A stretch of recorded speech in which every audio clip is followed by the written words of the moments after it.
Hello friends and welcome to my channel. In this video I am going to discuss the syllabus of MA paper 302 HNGU Patan. The title of the paper 302 is Literature in English Language from 1900 to 1950. Friends, first of all, I'll give you a bird view of the syllabus, and in the second part I shall discuss each unit with brief introduction. So let's start. Friends, you can see you have total 4 units in this paper. In the first unit you have 2 poets,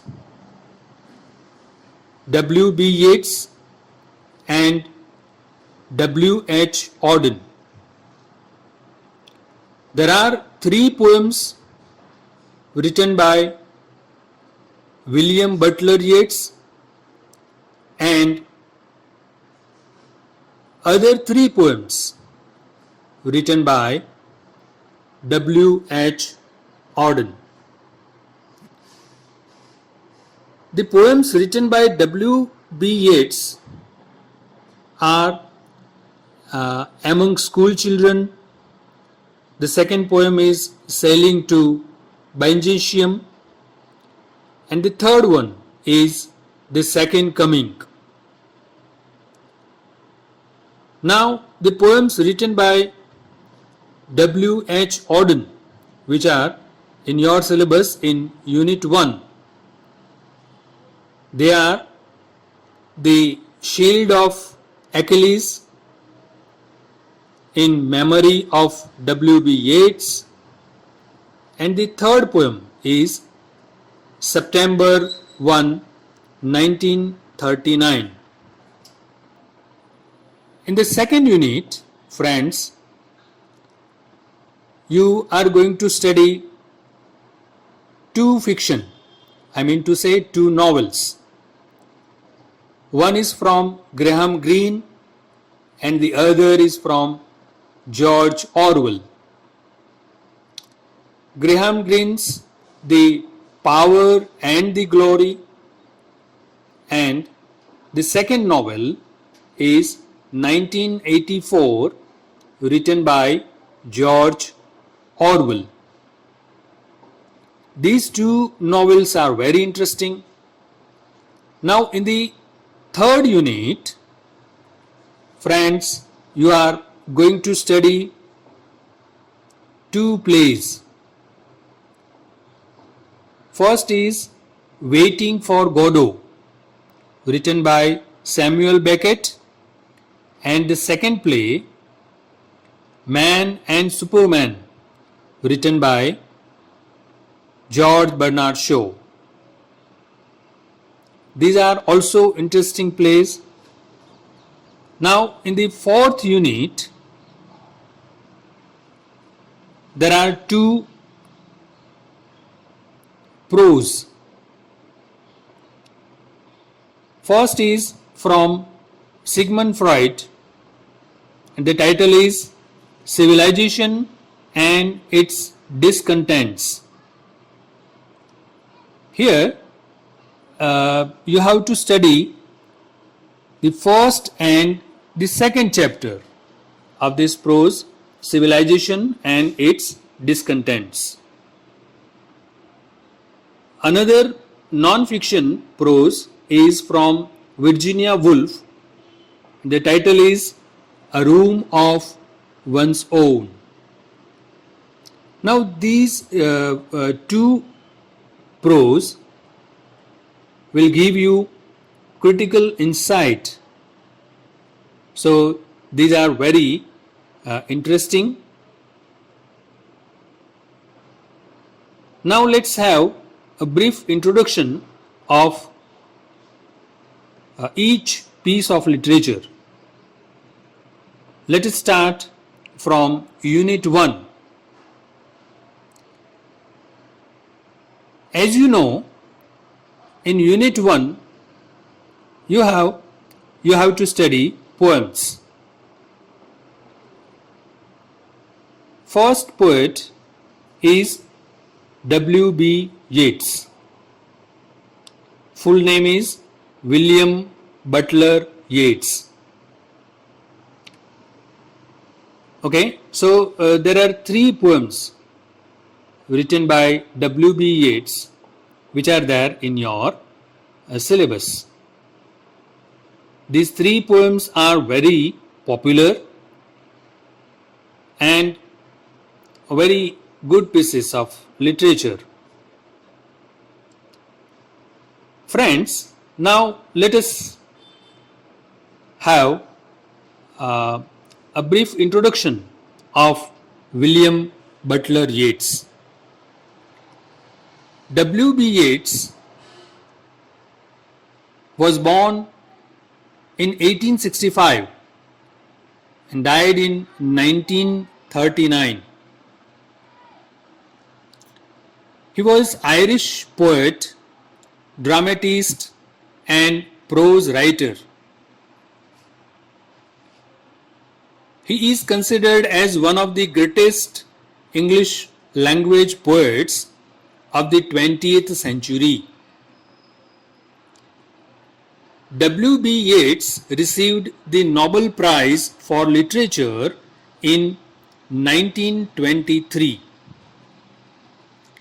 Normally, Yeats' family would have been expected to identify with his Protestant tradition, which represented a powerful minority among Ireland's predominantly Roman Catholic population, but William did not. He was separated from both historical traditions available to him in Ireland from the Roman Catholics because he could not share their faith, and from the Protestants because he felt repelled by their concern for material success. Friends, in 1867, when Yeats was only 2, his family moved to London, but he spent much of his boyhood and school holidays in Sligo, S-L-I-G-O, in Sligo with his grandparents. William Butler Yeats began to write his first publication, 2 brief lyrics, which were appeared in the Dublin University Review in 1885.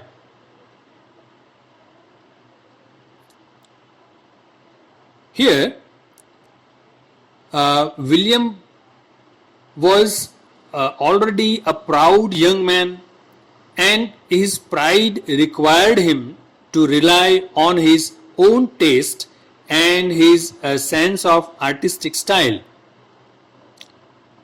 He was not boastful. What I mean to say, W.B. Yeats was not fond of blowing his own trumpet, but spiritual arrogance came easily to him. His early poems, collected in the Wanderings of Oisin, O-I-S-I-N,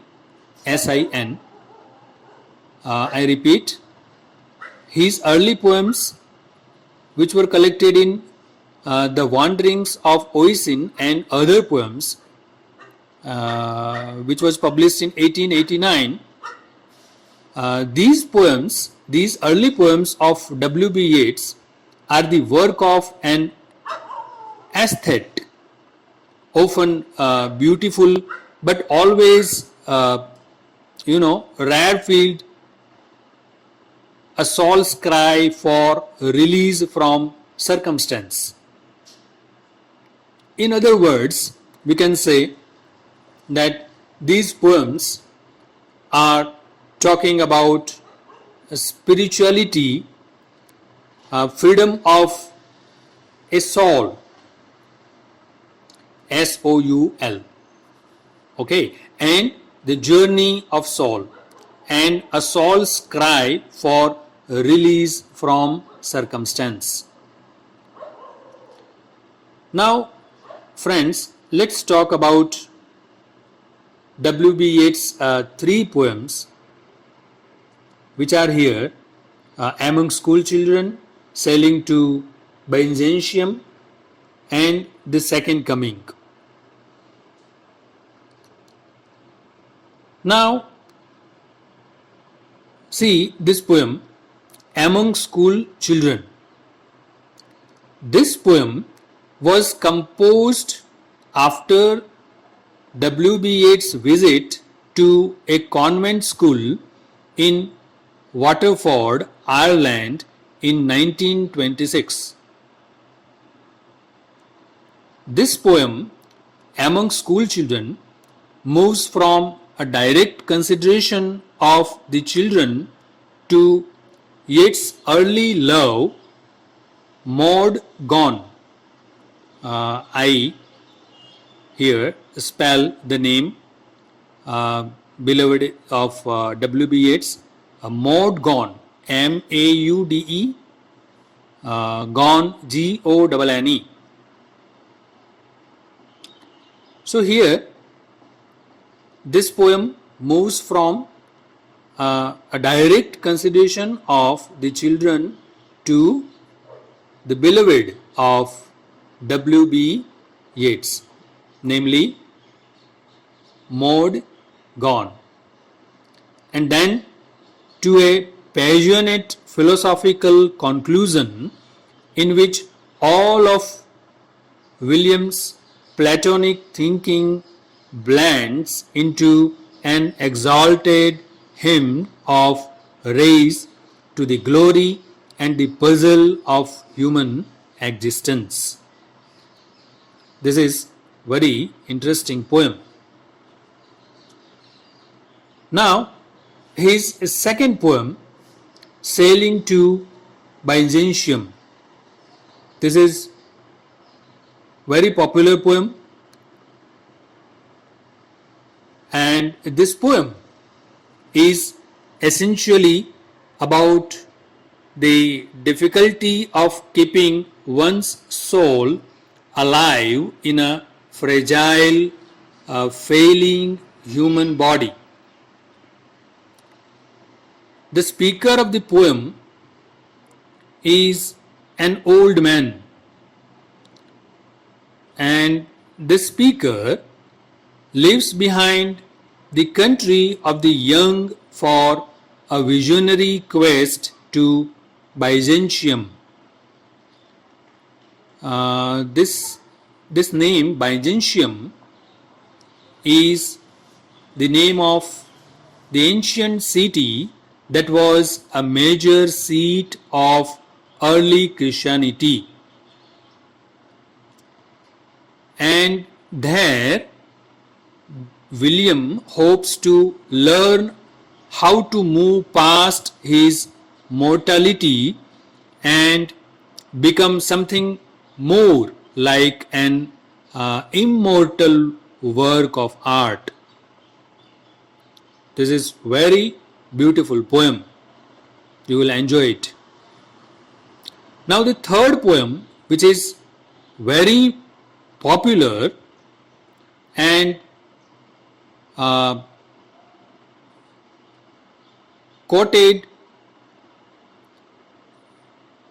widely quoted poem,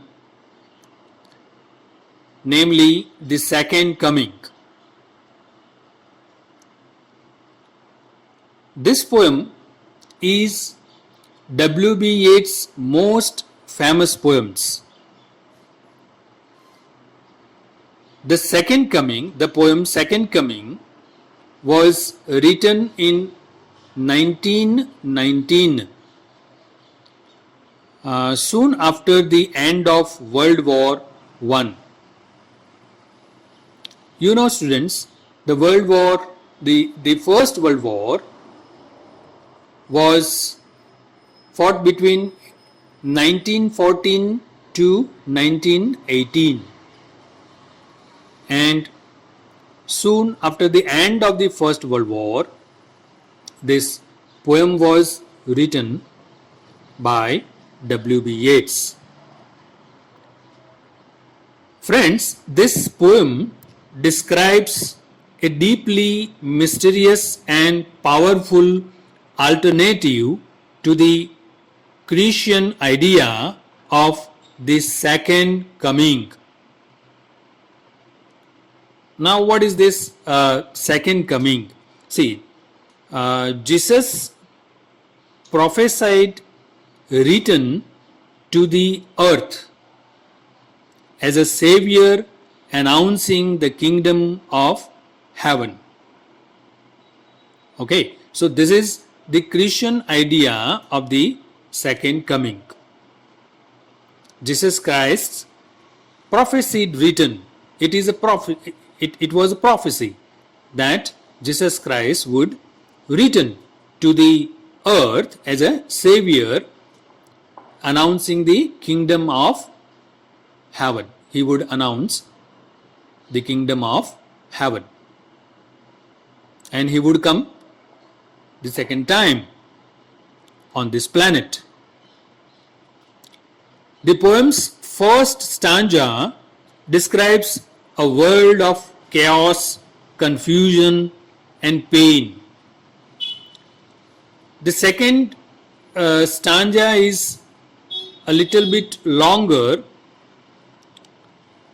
and this stanza, the second stanza, imagines the speaker receiving a vision of the future, but this vision replaces Jesus' heroic return with what seems to be the arrival of a grotesque beast. With its distinct imaginary, with a distinct, or you can say distinguished imagery of this poem and vivid description of society's collapse, this poem, The Second Coming, is also one of W.B. Yeats' most quoted poems. Now, friends, let's have a look at the poems written by W.H. Auden. W.H. Auden. Now, here the full name of this poet, W.H. Auden, is Wystan Hugh Auden. He was an Anglo-American poet, and his poetry was noted for its stylistic and technical achievement. Friends, W.H. Auden was English-born poet and man of letters who achieved early fame in the 1930s as a hero of the left during the Great Depression. Friends, you must know that there happened Great Depression during the decade of 1930s. Most of his verse dramas of this period were written in collaboration with Christopher Isherwood. In 1939, W. H. Auden settled in the United States, and then he became a citizen of the United States. Now, let's talk about the Shield of Achilles. Okay, let's have a brief introduction of this poem. Friends, this poem, The Shield of Achilles, is one of Auden's best known poems, and this poem appears in his 1955 collection of the same name. Okay, so he published this collection, the collection of his poems titled The Shield of Achilles in 1955. This poem reimagines a scene from the ancient Greek epic, the Iliad, in which the goddess Thetis watches Hephaestus. Hephaestus is god of blacksmiths and metal working, among other things. So, in this epic, Greek epic, the Iliad, the goddess Thetis is watching Hephaestus, okay, god of blacksmiths, and this god Hephaestus is crafting armor for her son Achilles. Now, Achilles, you must know, Achilles is of Trojan War fame. Okay, so Thetis expects Hephaestus to forge a beautiful shield that is filled with romantic ornamentation, which glorifies war and battle.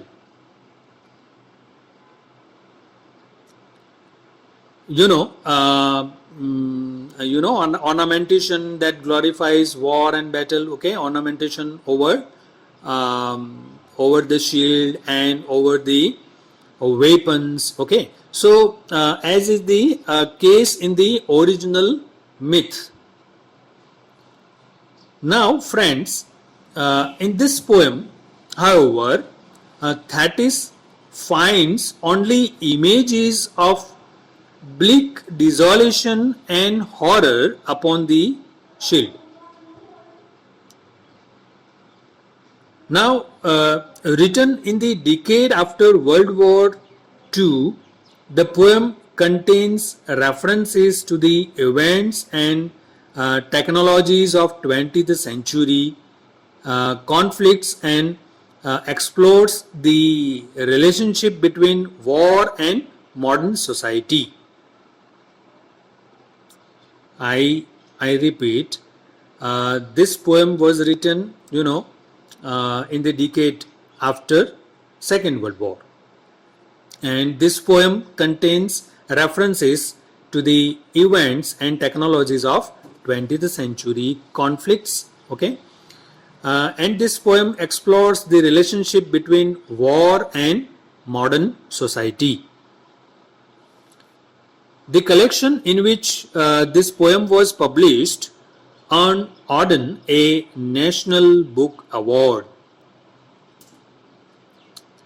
In other words, we can say that W. H. Auden won National Book Award after the popularity of the collection of his poems named The Shield of Achilles. Okay, and this is also the title of one of his poems, The Shield of Achilles, okay, which we are going to study.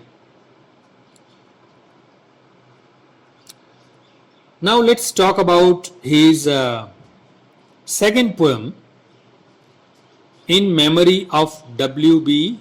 Yeats. Now, friends, this poem of W.H. Auden was written in 1939, following the death of the Irish poet W.B. Yeats in January of that year.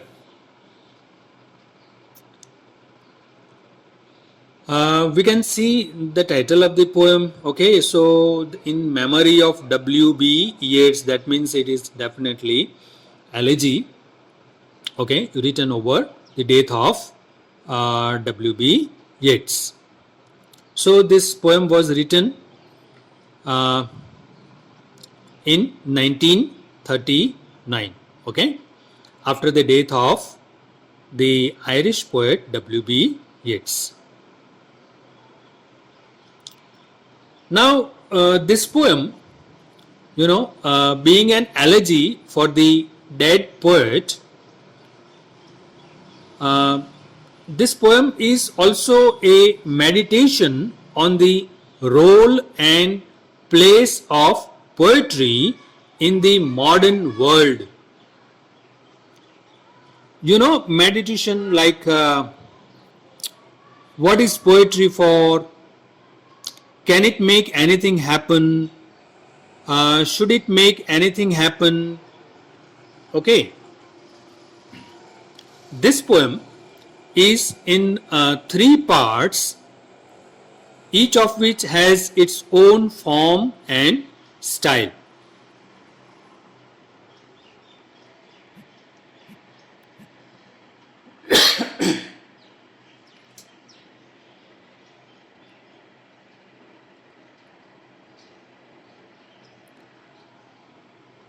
Friends, now let's talk about the third poem of W.H. Auden, September 1, 1939. This poem, September 1, 1939, or you can say 1st September 1939, was written in the eve of the 1930s decade, in other words, W.H. Auden wrote this poem in the eve of the 30s decade, when Poland was attacked by Hitler as the beginning of the Second World War. Friends, the Second World War was fought between 1939 and 1945. Okay, so the Second World War began in 1939, around 1939, and ended in 1945. This poem consists of 9 stanzas of 11 lines each. Okay, so this poem is consisting 9 stanzas of 11 lines each. Okay, so each stanza has 11 lines. The poet W.H. Auden wrote this poem to bid adieu, to bid goodbye to the 1930s and to find out the real causes of the war. This poem was written in the first person, directly addressing to the reader. The poet is in the sitting in bar on 52nd Street, thinking about the 1930s and its bad impression over the lives of the people. The poet smells the odor of the dead bodies and bombing in the night of 1st September 1939. The leaders of the future will explain the school children and the average people how the cultural problems, racial biases and regional conflicts from the time of Martin Luther to the time of Hitler lead to the war. The innocent school kids will learn those to whom evil is done do evil in return. Okay. So this is also a kind of nostalgia, okay, expressing nostalgia and a very beautiful poem.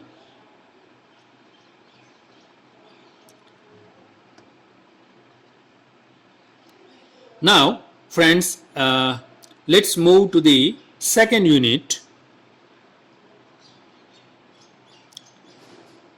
In the second unit, friends, you have two novels.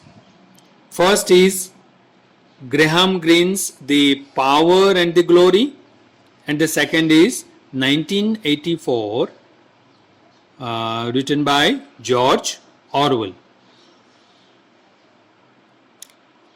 Graham Greene, his full name is Henry Graham Greene, was born on the 2nd October 1904 and died on 3rd April 1991. Graham Greene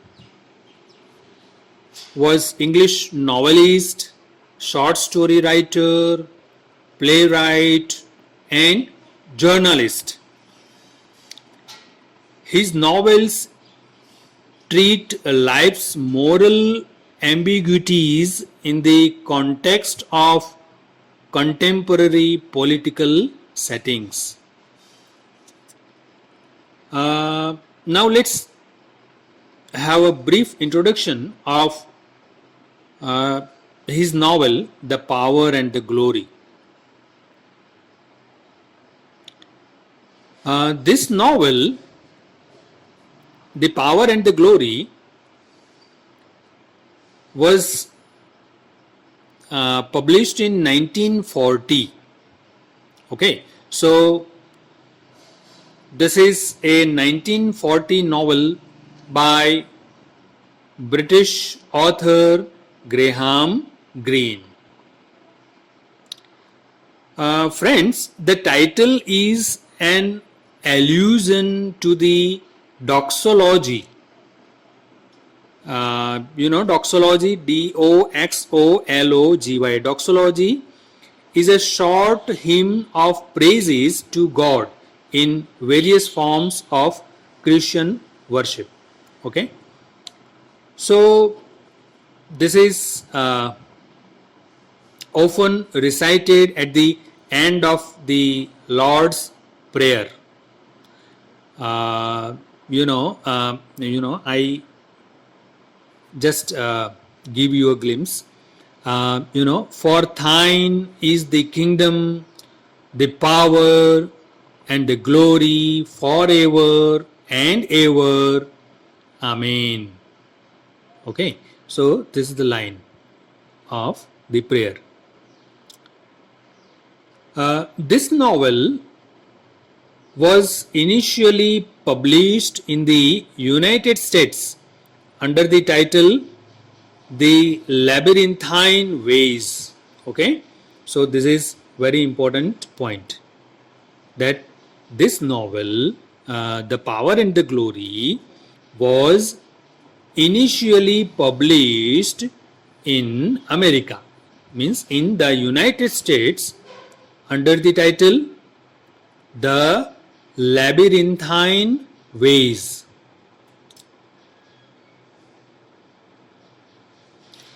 Friends, Graham Greene's novel, this novel tells the story of a renegade, means a rebel, R-E-B-E-L, okay, a rebel, a Roman Catholic whiskey priest, okay, and this term whiskey priest or priest coined by Greene himself, okay, and this rebel, a Roman Catholic living in the Mexican state of Tabasco in the 1930s,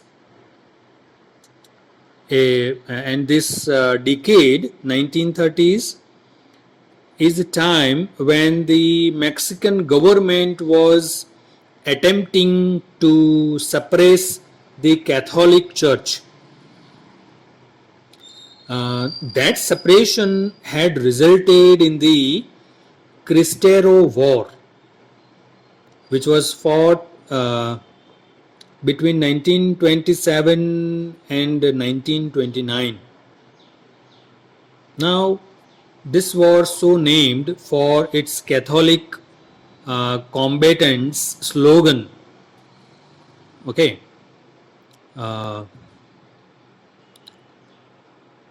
This novel has a more directly Catholic theme. The desperate wanderings of a priest who is hunted down in a rural Mexico at a time when the church is outlawed there. The weak and alcoholic priest tries to fulfill his priestly duties despite the constant threat of death at the hands of a revolutionary government. In 1941, friends, in 1941, this novel received the Hawthornden Prize British Literary Award. Okay. In 2005, this novel was chosen by Time magazine as one of the 100 best English language novels since 1923. Now let's talk about George Orwell's novel 1984. This novel of George Orwell, also published as in words 1984, okay, and also in figures 1984, okay, 1984. This novel was published in 1949, okay, and George Orwell is a pseudonym of Eric Arthur Blair. Okay, you must know that this is pen name of Eric Arthur Blair. Okay, Eric, E-R-I-C, Eric, Arthur, A-R-T-H-U-R, Blair, B-L-A-I-R. Okay. George Orwell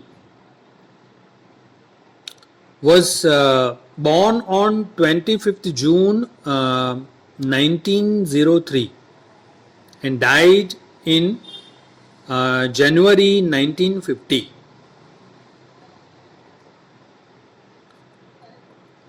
George Orwell is English novelist, essayist, and critic. Okay, and is famous for his novels Animal Farm, which was published in 1945, and this novel, okay, 1984, which was published in 1949. Friends, this novel is also considered as anti-utopian novel. Okay, this novel examines the dangers of totalitarian rule.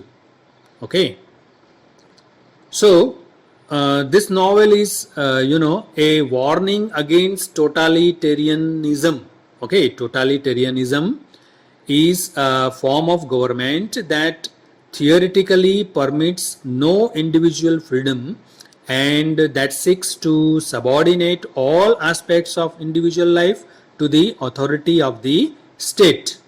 Okay, Italian dictator Benito Mussolini coined this term totalitario, okay, in the early 1920s to characterize the new fascist state of Italy, which he further described as all within the state, none outside the state, none against the state. Okay, I quote, quote unquote, all within the state, none outside the state, none against the state.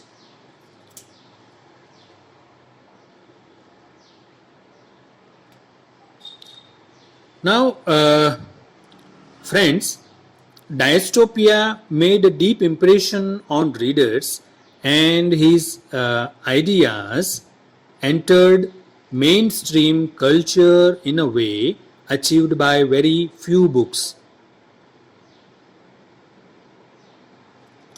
Now, the title of this novel, 1984, and many of its concepts, such as Big Brother, B capital, Big Brother, B capital, okay, Big Brother, and the Thought Police, okay, these concepts,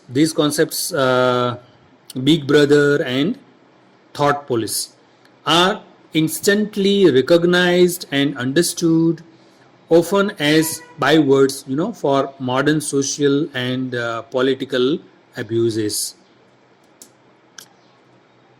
So this is very interesting novel of George Orwell. By the way, his another novel, Animal Farm, is also very popular and interesting. Now let's move towards the third unit. Here in the third unit we have two plays, okay, from different playwrights. First is Waiting for Godot, written by Samuel Beckett, and the second drama is Man and Superman, written by George Bernard Shaw.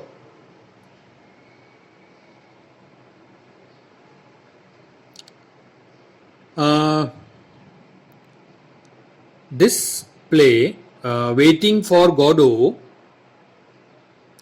is a tragicomedy in 2 acts. Okay, actually, the title is this: Waiting for Godot, tragicomedy in 2 acts. Okay, written by whom? Written by Irish writer Samuel Beckett. And this play was published in 1952 in French, okay, and first produced in 1953. This play was a true innovation in drama and the theatre of the absurd. Okay, the theatre of the absurd. You know, friends, let me clear this concept. The theatre of the absurd, dramatic works of certain European and American dramatists of the 1950s and early 1960s.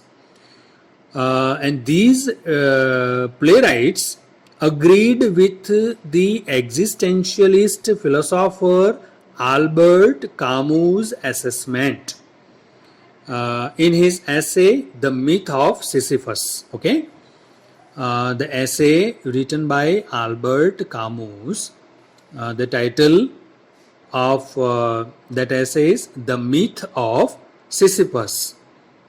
The Myth of Sisyphus, published in 1942. Now, according to this existentialist philosophy, the human situation is essentially absurd, devoid of purpose. So this term is also loosely applied to those dramatists and the production of those works. Okay, I mean to say theatre of the absurd. Okay, so there is no formal absurdist movement existed as such.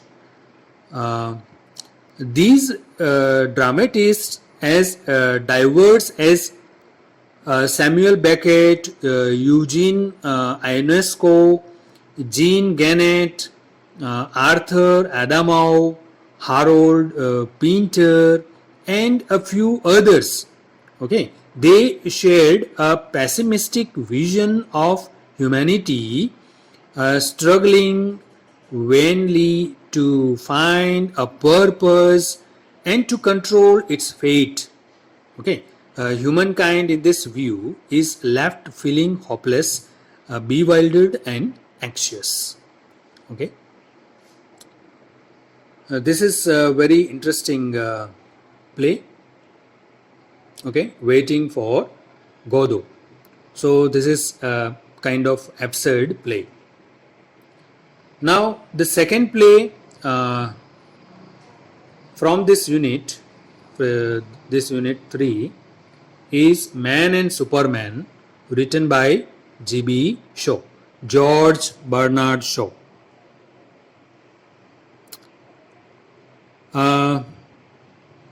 This play has 4 acts. Okay, 4 acts. This 4-act drama, which was published in 1903 and was written in response to a call for G.B. Shaw to write a play based on the Don John theme. Okay, theme of Don John. You must know this, and also we shall discuss in the coming videos. Okay, about this play Don John, while talking about this play Man and Superman. Okay, so this play explores traditional gender roles and romance, and in this play we find epistolary preface. Okay, epistolary, that means in a letter form. Okay, in the form of a letter, and here in the preface,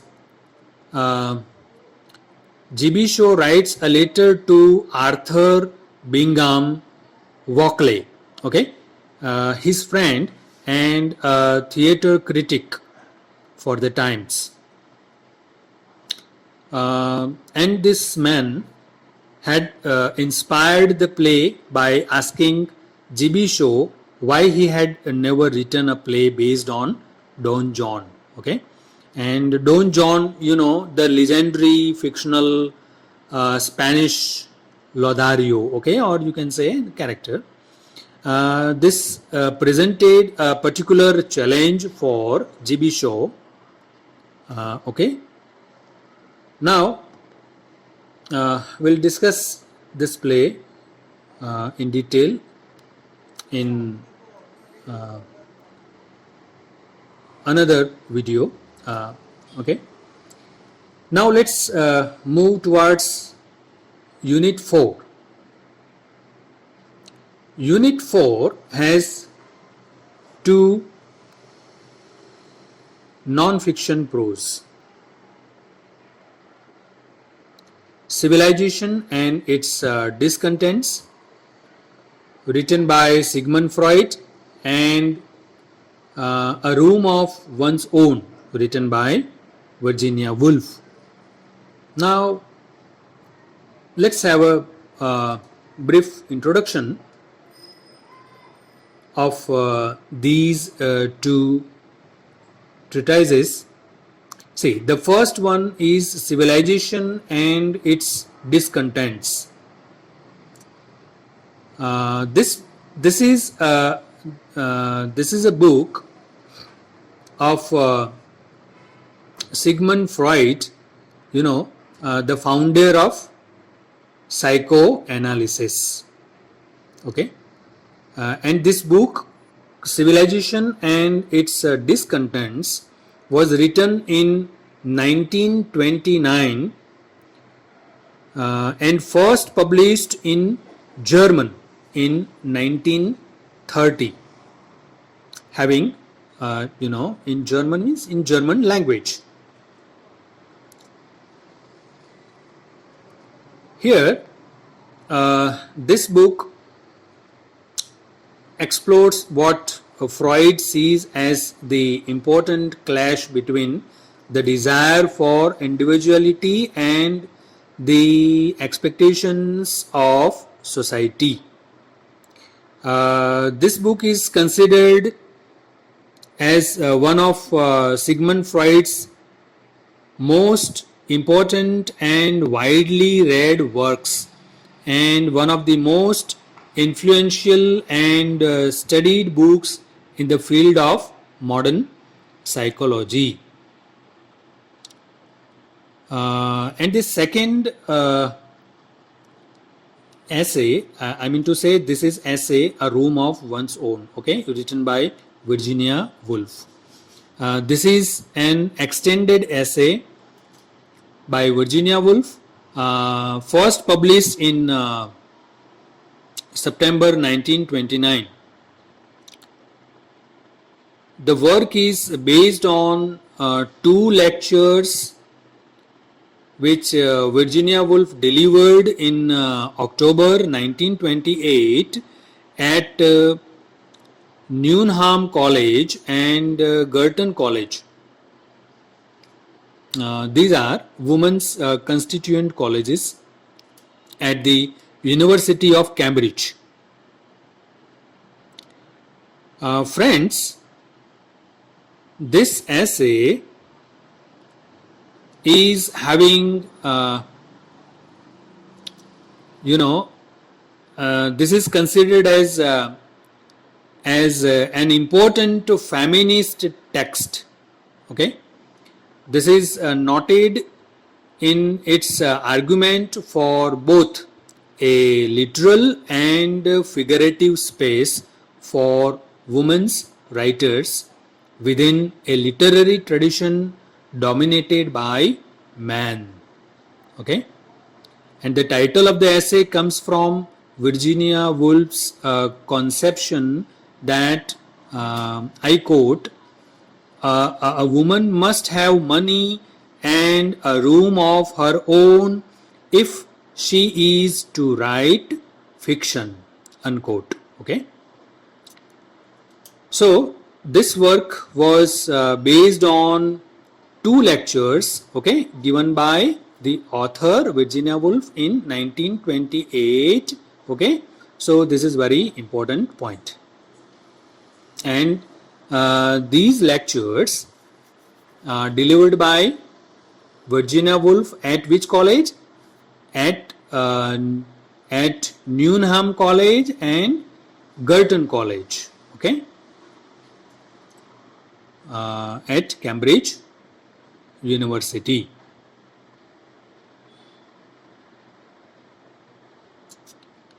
Now here we stop and we shall have very interesting discussion, okay, regarding these works in my coming videos. Okay, so thank you very much.